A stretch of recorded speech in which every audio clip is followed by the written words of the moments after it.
Good afternoon, everybody. Let me be clear. President Trump and his entire administration stand fully behind the heroic men and women of ICE and will always uphold law and order in the United States of America. The deadly incident that took place in Minnesota yesterday occurred as a result of a larger, sinister, left-wing movement that has spread across our country, where our brave men and women of federal law enforcement are under organized attack. Right now, immigration and customs enforcement officers are facing a 1,200% increase in assaults, a 3,200% increase in vehicle rammings, and an 8,000% increase in death threats. ICE agents are faithfully enforcing federal law to protect the safety of the American people by removing criminal illegal aliens from our country, which is exactly what nearly 80 million Americans elected President Trump and Vice President J.D. Vance to do. Radicals in the Democrat Party are furious over this. They don't want our border secured or criminal illegal aliens being removed. As a result, Democrats are impeding immigration enforcement operations daily, creating extremely heightened and dangerous circumstances that make it nearly impossible for the men and women of law enforcement to simply do their jobs. Democrats are calling to defund federal law enforcement agencies who are protecting public safety. And Democrats are calling to abolish ICE and defund the police. That will never be allowed to happen under this president and vice president. The Trump administration will redouble our efforts to get the worst of the worst, criminal illegal alien killers, rapists, and pedophiles off of American streets. The Department of Homeland Security will continue to operate on the ground in Minnesota, not only to remove criminal illegal aliens, but also to continue conducting door-to-door investigations of the rampant fraud that has taken place in the state under the failed and corrupt leadership of Democrat Governor Tim Walz. Taxpayers have been ripped off to the tune of billions of dollars in this one state alone, and that is going to end, and people are going to be held accountable. The Trump administration has activated thousands of federal agents, doubled the number of U.S. attorneys in the DOJ office in Mineápolis, and surged resources to hold fraudsters accountable and demand justice for law-abiding American taxpayers and citizens across our country. And that's what brings the Vice President out here with me today to discuss all the Trump administration is doing and to make an additional important announcement on this front. So please, Mr. Vice President, will be joining us now. Thank you, Carolyn. Thank you. Great. Well, good afternoon, everybody. And I want to echo some of what Carolyn said about what we're doing to combat the rampant fraud that exists in our immigration system, thanks to failed politicians and thanks to people who allowed the American taxpayer to be taken advantage of for far too long. I think it's important to understand why this matters to the American people. I am a father of 3 young kids, a lot of people in my generation. What is that going on there? Is that normal? Okay. CNN installed this broken camera just to throw me off my game, but it's not going to work. So here's the simple fact here. If you're a young parent struggling to afford childcare in the United States of America, there are programs that we have to make it easier for your kids to get in daycare, for your kids to get in preschool. Those programs should go to American citizens, not be defrauded by Somali immigrants and others. Make it hard for you to get the access to the resources you need. But number 2, making it easier for people who shouldn't even be in this country to fleece the United States and our taxpayers to begin with. We have actually activated a major interagency task force to make it possible to get to the heart of this fraud. We have Department of Agriculture resources that are focused on SNAP fraud so that people who need food benefits can get them, but illegal aliens and other fraudsters don't. We have over 1,500 subpoenas that the Department of Justice has issued to get to the heart of the fraud ring. We've done almost 100 indictments, mostly Somali immigrants, but also a few others. And of course, we're looking in with broad investigatory authority to a number of the instances of wrongdoing that we've seen in Minneapolis. But we also want to expand this. We know that the fraud isn't just happening in Minneapolis, it's also happening in states like Ohio. It's happening in states like California. And so what we're doing in order to help coordinate this remarkable interagency effort from the Trump administration, but also to make sure that we prosecute the bad guys and do it as swiftly and efficiently as possible, is we are creating a new Assistant Attorney General position who will have nationwide jurisdiction over the issue of fraud. Now, of course, that person's efforts will start and focus primarily in Minnesota, but it is going to be a nationwide effort because, unfortunately, the American people have been defrauded in a very nationwide way. I want to thank a couple of people for their cooperation, in particular Pam Bondi, our Attorney General, first of all, for getting a lot of resources to Minneapolis to start to investigate and prosecute this fraud, really at an industrial scale. We've never seen fraud like this in the history of our country. Pam has been doing a great job to get the resources there to uncover it, but importantly, creating a job like this often takes months, sometimes even longer. When we realized that we needed this Associate Attorney General position, Pam got this person up and running in about a week. We're going to make the nomination hopefully in the next few days. We'll obviously let you guys know who that is when we do it. I've talked to Senate Majority Leader John Thune, who has promised me swift confirmation for this official, but this is the person who is going to make sure that we stop defrauding the American people. Here's one final thing I'll say about this. I've heard a lot of people say that we need a special counsel to investigate fraud in the United States of America. I actually agree, and that's what this position does. It has all the benefits, all the resources, all the authority of a special counsel, but with two crucial differences. Number one, it will be run out of the White House under the supervision of me and the President of the United States. And number two, it's actually constitutionally legitimate. As you guys may know, the special counsel statute has some major constitutional questions. When we get the bad guys, we want to make sure we get them permanently and they don't have some legal technicality they can get out of, which is why we set it up as an Associate Attorney General. I'll take some questions, but I want to make just one final observation here. When I was actually walking out here, somebody sent me a photo of a CNN headline about what happened in Minneapolis. And this is the headline. I'm just going to read it. Outrage after ICE officer kills U.S. citizen in Minneapolis. Well, that's one way to put it, and that is the way that many people in the corporate media have put this attack over the last 24 hours. And I say attack very, very intentionally because this was an attack on federal law enforcement. This was an attack on law and order. This was an attack on the American people. The way that the media, by and large, has reported this story has been an absolute disgrace, and it puts our law enforcement officers at risk every single day. What that headline leaves out is the fact that that very ICE officer nearly had his life ended, dragged by a car 6 months ago, 33 stitches in his leg. So you think maybe he's a little bit sensitive about somebody ramming him with an automobile? What that headline leaves out is that that woman was there to interfere with a legitimate law enforcement operation in the United States of America. What that headline leaves out is that that woman is part of a broader left-wing network to attack, to dox, to assault, and to make it impossible for our ICE officers to do their job. If the media wants to tell the truth, they ought to tell the truth that a group of left-wing radicals have been working tirelessly, sometimes using domestic terror techniques to try to make it impossible for the President of the United States to do what the American people elected him to do, which is enforce our immigration laws. The President stands with ICE. I stand with ICE. We stand with all of our law enforcement officers. And part of that is recognizing that you people in the media, not everybody in this room, but many people in this room have been lying about this attack.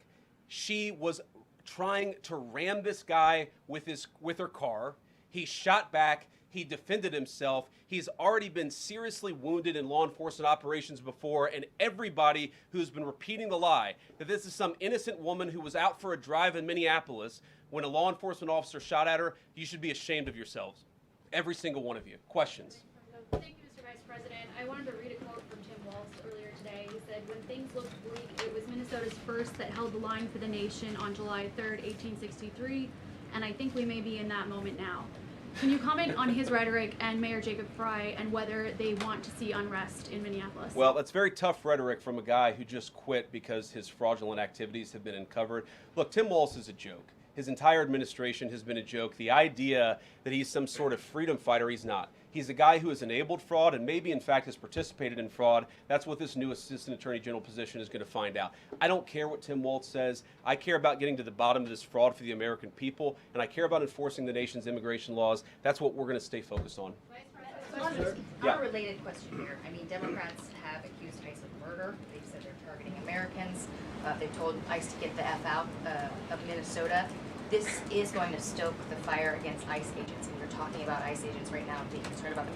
What, if anything, is the administration going to do to make sure these folks are protected during these protests? But also, should DHS sort of revisit their procedures here? I mean, nobody wants to see an American killed. Are there changes that need to be made to make sure something like this doesn't happen again? Look, first of all, of course, nobody wants an American citizen to be killed. This is absolutely a tragedy, but it's a tragedy of the making of the far left. They have radicalized a very small segment of the population, taught them that ICE agents are engaging in wide-scale violation of people's rights.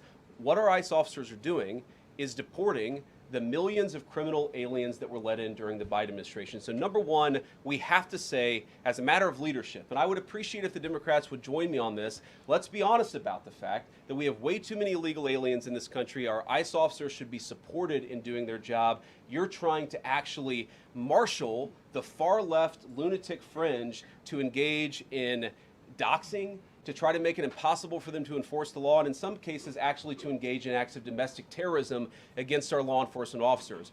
When you talk about different plans, different protocols, different policies, I forget exactly how you asked the question. Here's the simple fact. What we're going to do is make it easier for the American People's Administration to enforce the American people's law. And that means that Democrats have to stop rallying the mob against legitimate law enforcement operations, and that means that we are going to get tougher, and that's what this AAG position is about.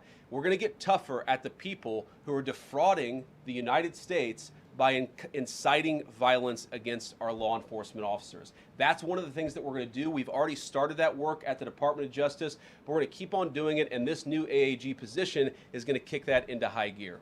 Vice President Vance, you just suggested that this woman who was killed, Renee Good, is part of a broader left-wing network. Who do you think is behind this broader left-wing network? Well, it's one of the things we're going to have to figure out, but here's the way that I put it. When somebody throws a brick at an ICE agent, or somebody tries to run over an ICE agent, who paid for the brick? And who told protesters to show up and engage in violent activity against our law enforcement officers? You see, just with this most recent terrible incident in Mineápolis, you see friends of this woman's or other people who are eyewitnesses saying basically that she was there to engage in obstruction of a legitimate law enforcement operation. How did she get there? How did she learn about this? There's an entire network, and frankly, some of the media are participating in it, that is trying to incite violence against our law enforcement officers. It's ridiculous, it's preposterous, and part of our investigatory work is getting to the bottom of it. Who's funding it? Who's supporting it? Who's cheerleading it? And of course, if there's illegal activity related to that, we're going to get to the bottom of that and prosecute it where we can. Vice President, thank you for taking questions today. Is there a risk with you describing her as a deranged leftist, talking about very specific facts of these events, when an investigation is just beginning? Are you preempting a thorough investigation by drawing such conclusions? And have you received any information beyond the videos we've seen publicly about this individual, her specific acts, that has informed your point of view? Well, first of all, the Department of Justice is going to investigate this. The Department of Homeland Security is already investigating this. But the simple fact is, what you see is what you get in this case. You have a woman who was trying to obstruct a legitimate law enforcement operation. Nobody debates that. You have a woman who aimed her car at a law enforcement officer and pressed on the accelerator. Nobody debates that. I can believe that her death is a tragedy, while also recognizing that it's a tragedy of her own making and a tragedy of the far left who has marshaled an entire movement, a lunatic fringe, against our law enforcement officers. I think what is clearly happening here, and it's going to keep on happening unless the Democrats wake up and say, you know what, you don't have to agree with our immigration policies. You don't have to agree with what the president or the vice president believe about immigration enforcement, but why don't you take this to the ballot box? Why don't you vote? Why don't you organize? Instead, what some of them are doing, What some of them are doing is encouraging people to get violent with our law enforcement officials. It's disgraceful, and it's got to stop. Yeah. Just to follow up on that question, and again, thank you for taking questions, Mr. Vice President. There's clearly a lot of emotion in Minnesota, across the country, over this incident. You're calling Renee Good a deranged leftist. There's been heated rhetoric that we've also heard from officials. What responsibility do you and the president have to diffuse some of the tension that we are seeing play out in Minnesota, bring down the temperature as this investigation is unfolding? What we have a responsibility to do is to protect the people who are enforcing the law and protect the country writ large. Whether you're Democrat or Republican, you deserve to have the people's laws enforced in the United States of America. Now, again, I'm not happy that this woman lost her life. I'm not happy that this woman was there at a protest violating the law by interfering with a law enforcement action.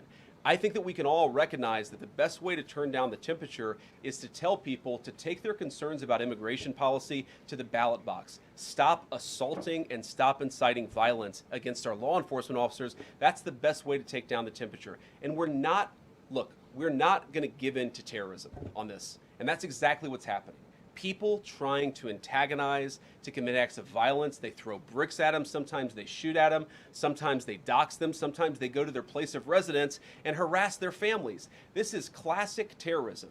And we cannot say that when a far left fringe is inciting violence against our brave law enforcement officials, that we're no longer going to enforce the law. That's rewarding the very people who are engaged in this garbage. The actual reward that they just got is a new assistant attorney general who is going to prosecute and investigate this stuff even more aggressively than before.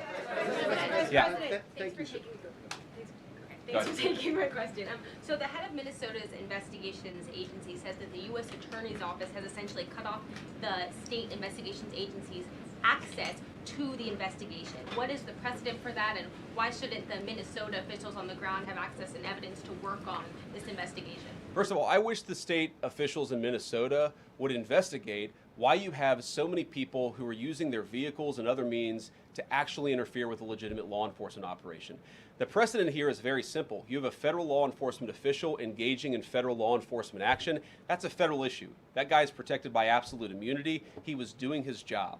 The idea that Tim Walz and a bunch of radicals in Mineápolis are going to go after and make this guy's life miserable because he was doing the job that he was asked to do is preposterous. The unprecedented thing is the idea that a local official can actually prosecute a federal official with absolute immunity. I've never seen anything like that. It would get tossed out by a judge. So what I'd like Minnesota to focus on is the real issue, that they're encouraging people. Minneapolis officials are encouraging people to commit violence against ICE officials. It's ridiculous. It's got to stop.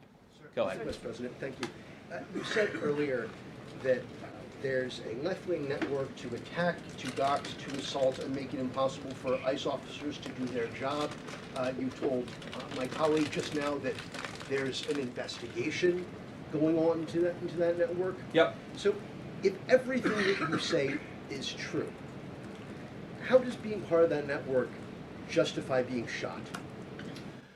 Well, being part of the network doesn't justify being shot, but ramming an ICE officer with your car, that's what justifies being shot. It's not a good thing, by the way, but when you force somebody to engage in self-defense, it's almost a preposterous question. I'm not saying that funding some of this stuff justifies capital punishment. Nobody would suggest that.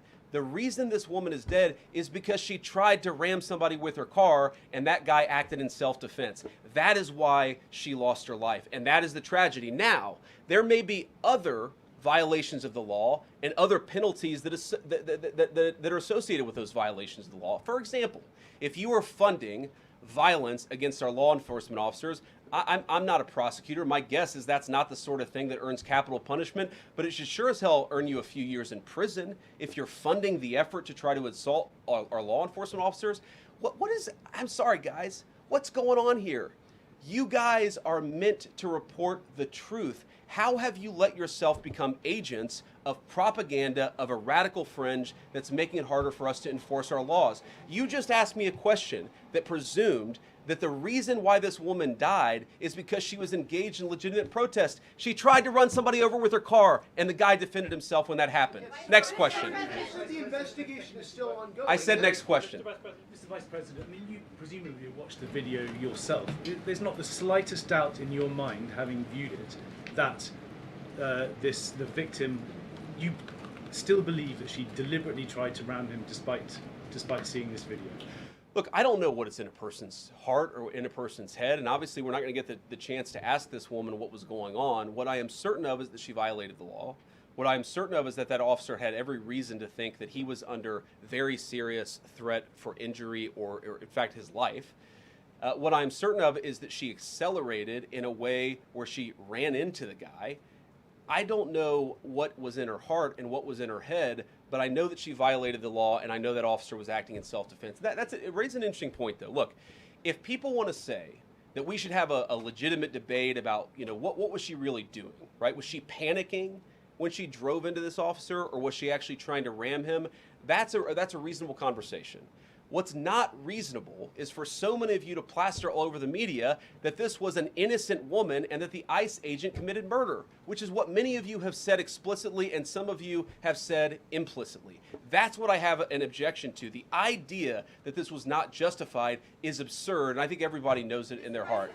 Yeah. Mr. Vice President, in the green jacket. Taking down the temperature, it seems like political violence is ratcheting up and riots could be around the corner.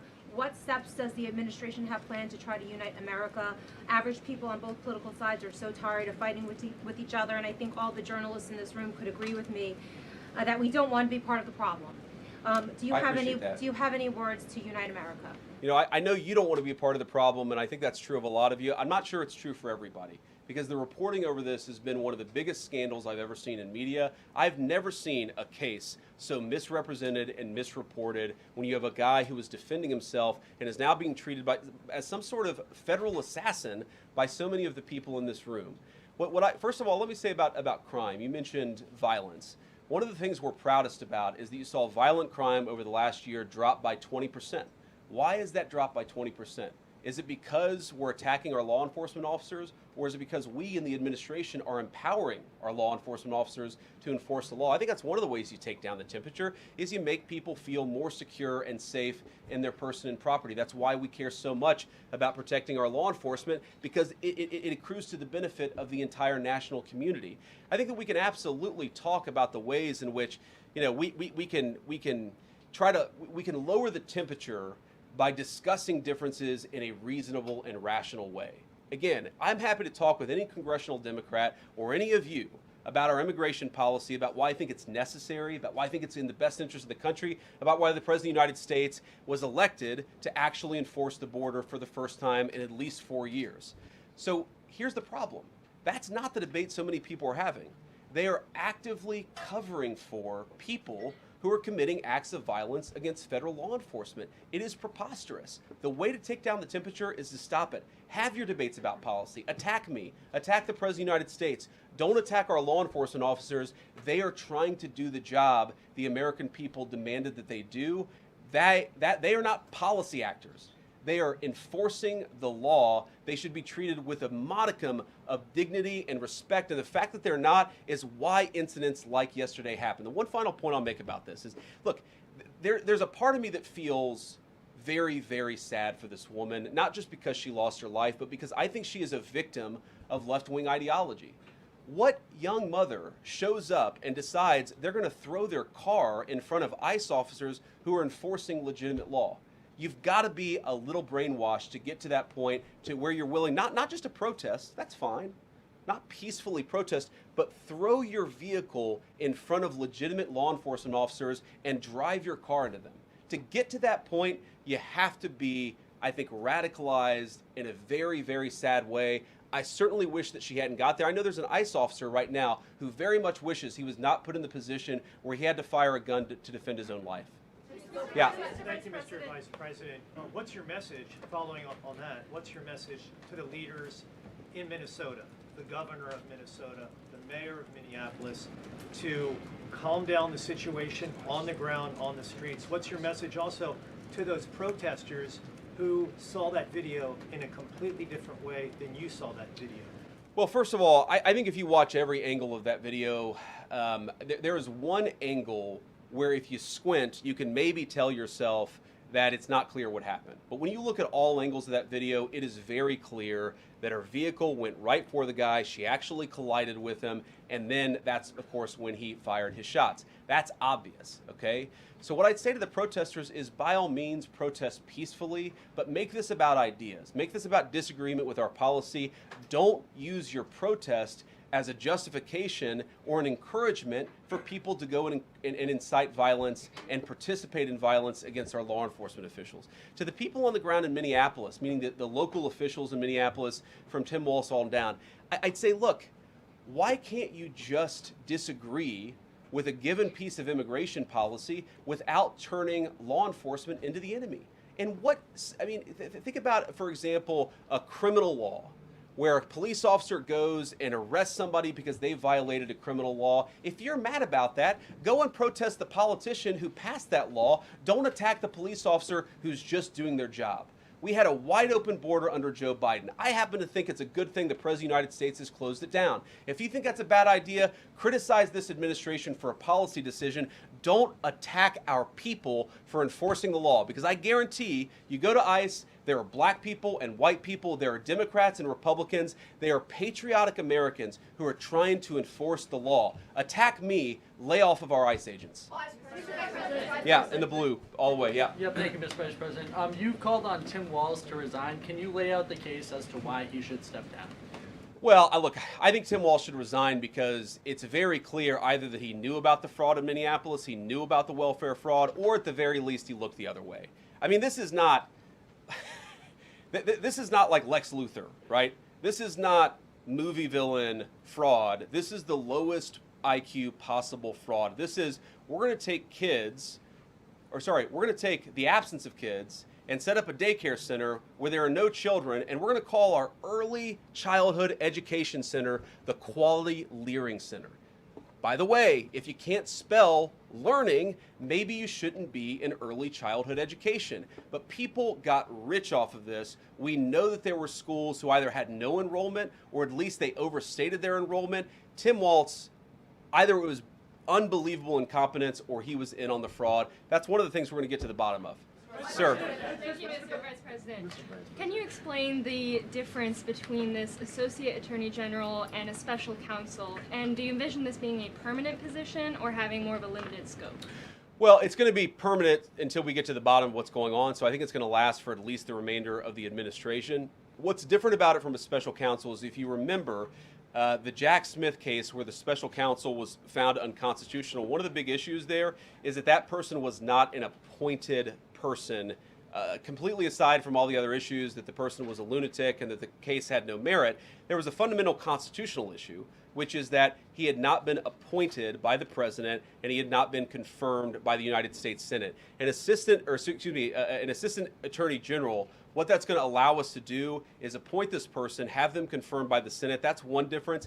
The more substantive difference is that this person is going to be part of a very broad interagency White House that's being led from the President of the United States on down. And that's going to give him the resources, the access to material and information to make this person more effective. I think a lot of people have asked, how are you really going to get to the heart of the fraud? We've been asking ourselves that question for the past couple of months, and we think this is the critical piece at the Department of Justice to really ramp this fraud investigation into high gear.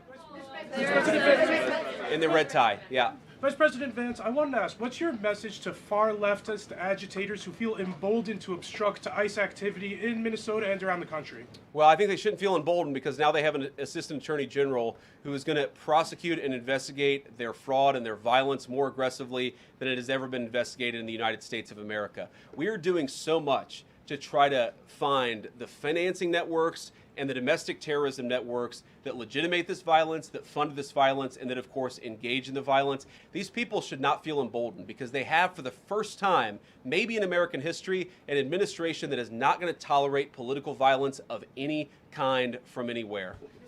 Yeah. It's not clear today say that the entire weight of the federal government is behind these ICE agents and this ICE agent in particular.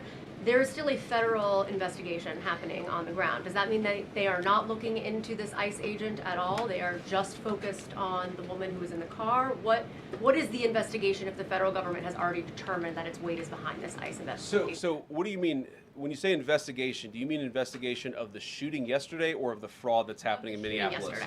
Okay, look, DHS, as I understand it, has an investigation already ongoing. I know that other organs of our government are looking at this. So yes, there is certainly an investigation that's happening right now. But as part of the broader fraud investigation, a lot of what we're doing with the Department of Justice has already started. We've got over 1,500 subpoenas. We've got people this morning, actually, we're going door to door to actually knock on some of these fraudulent care centers, these fraudulent social services organizations to get to the bottom of what's going on there. So the investigation in some ways has already been ramping up into the anti-fraud element for at least a few weeks. What we're trying to do is supercharge it and make sure there's a designated person within the Department of Justice who completely controls that particular focus. Yeah. Just to follow up on that, Mr. Vice President, on the agent, is he still on duty or has he been placed on leave, on administrative leave? And what really was the target of the operation on Wednesday?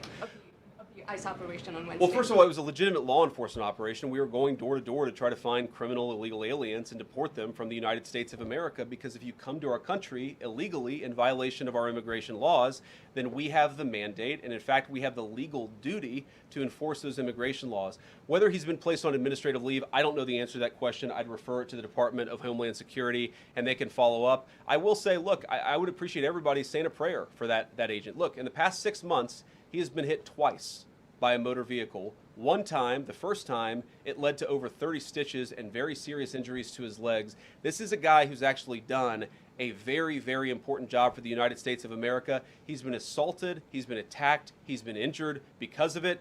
He deserves a debt of gratitude, and I think the media prejudging and talking about this guy as if he's a murderer is one of the most disgraceful things I've ever seen from the American media. Yeah. Vice President, what is your specific role in the future of Venezuela? And I'm wondering, could you confirm reports that the Director of National Intelligence, Tulsi Gabbard, was kept out of the planning for the operations because of her past concerns about military involvement in Venezuela? So I've heard a couple of things. One, that I was kept out of the planning for the Venezuela operation, that's false. And another, that Tulsi was kept out of the planning for Venezuela operations, that's completely false. Look, we're all part of the same team. And one of the things that is really amazing about that operation is that we kept it very tight to the senior cabinet level officials and related officials in our government, and we kept this operation secret for a very long time. I'm very proud of that. I think it suggests that the team works very well together. Well, looking ahead, what is my role? Look, my role is going to be whatever the president asks me to do. Well, every single, or I should say every other day, I'm chairing the meeting that we do on this among White House principals to talk about next steps to try to ensure that Venezuela is stable, and as the president has directed us to do, to ensure that the new Venezuelan government actually listens to the United States and does what the United States needs it to do under our country's best interest. So I'm going to be as involved as the president wants me to be. So far, that's been very involved, and I'll keep on doing that so long as the president asks me to do it. In the purple. Yes. Even Mr. beyond the war powers Sorry, resolution. we'll go purple and then we'll go pink or whatever that is in front. Royal purple. And then beige. All right. Okay. Are there any indications, you talked about the network, are there any indications that the lady who was shot, I know there are different reports from there, her wife said they were new to the area. Are there any indications she may have been a paid agitator, and maybe that there are others that were brought to the area, considering everything that's going on in Minneapolis? I wouldn't say that she was paid. I don't have the evidence to say that one way or the other. What I do know is that she was violating the law, and if you just look at the eyewitness accounts, they were saying she was there to prevent the enforcement of the law. She was trying to obstruct a legitimate law enforcement operation. That much is obviously clear. The rest of it, of course, is part of the reason why we investigate this stuff. Yeah. Mr. Vice President, even beyond the war powers resolution today, Congress has bucked President Trump on issues like tariffs. Are you concerned that President Trump is losing his grip on Republicans in the Congress, and what are you going to do about it? No, I'm not concerned at all. First of all, we talked to some of the senators who were going to vote the wrong way, in my view, on this resolution today. Much of their argument was based more on a legal technicality than any disagreement in policy. If you look at the people who actually voted, every single one of them have supported the administration's plan. Second of all, as the president, I believe himself has already said, every president, Democrat or Republican, believes the War Powers Act is fundamentally a fake and unconstitutional law, it's not going to change anything about how we conduct foreign policy over the next couple of weeks, the next couple of months, and that'll continue to be how we approach things. Go ahead. President. So we are seeing, regarding Iran, we are seeing the protests in Iran these days. The cities are begging for help from the U.S. and Israel, naming streets in the city after President Trump. It seems there is an opportunity here that may not come again. Will the United States stand by the citizens of Iran? And if Israel decides to strike again the nuclear sites in Iran, is the U.S. expected to take part? Well, look, we certainly stand by anybody who's engaged in peaceful protest, anybody who's trying to exert their rights for free association and to have their voices heard. Obviously, the Iranian regime has a lot of problems, and as the President of the United States has said, the smartest thing for them to have done, it was true 2 months ago, it's true today, is for them to actually have a real negotiation with the United States about what we need to see when it comes to their nuclear program. I'll let the President speak to what we're going to do in the future, but we certainly stand with anybody across the world, including the Iranian people who are advocating for their rights. I'll take just a couple more questions. Yeah, go ahead. Thank you very much, Mr. Vice President. Concerning Venezuela, how would you assure the Caribbean region that they will remain a zone of peace? Because some member states in the region are concerned. Well, look, the President had a very productive phone call with the President of Colombia yesterday, and we continue to talk at all levels of government with a number of our friends in the Caribbean region. I actually think this is really good for peace in the Caribbean, because when you take away a major source of illegal cartel revenue, which is the cocaine trade, the fentanyl trade, other sources of illicit revenue, you actually remove the power of one of the main destabilizing forces in Latin America and in the Caribbean. I really do think, look, we say it all the time, this is the President of Peace. One of the ways that you establish peace in your own hemisphere is to make it clear that the United States is going to be respected, that the United States is willing to take power away from criminal cartel organizations and give it to legitimate governments. That's how we see the future of the Western Hemisphere, and we think it's going to be much more peaceful than it was certainly under Joe Biden. I'll take one more question. Go ahead. Mr. Vice President, thank you. On Greenland, do you have a message for European leaders? Many in Europe reject the idea that the island could be for sale. Well, first of all, Secretary Rubio, I believe, is meeting with the leaders of Denmark and Greenland next week, I want to say it is, but maybe it's the week after that. We'll continue to deliver some of these messages in private, some of them in public, but I guess my advice to European leaders and anybody else would be to take the President of the United States seriously. What has he said about Greenland? Set to the side the crazy overreactions that I've seen from the press and from certain people in Europe. What has the President said? Number one, Greenland is really important, not just to America's missile defense, but to the world's missile defense. Number two, we know that there are hostile adversaries that have shown a lot of interest in that particular territory, that particular slice of the world. So what we're asking our European friends to do is to take the security of that landmass more seriously, because if they're not, the United States is going to have to do something about it. What that is, I'll leave that to the President as we continue to engage in diplomacy with our European friends and everybody on this particular topic. And again, thank you all for listening. Thanks for taking questions. And I just ask you, look, this is politics, and often Republicans and get in arguments with the press about things, and I understand that.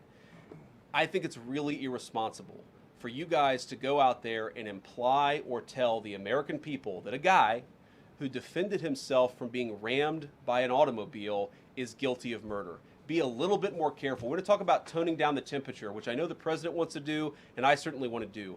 One of the ways we tone down the temperature is to have a media that tells the truth. I encourage you all to do that. God bless you. Happy New Year, guys.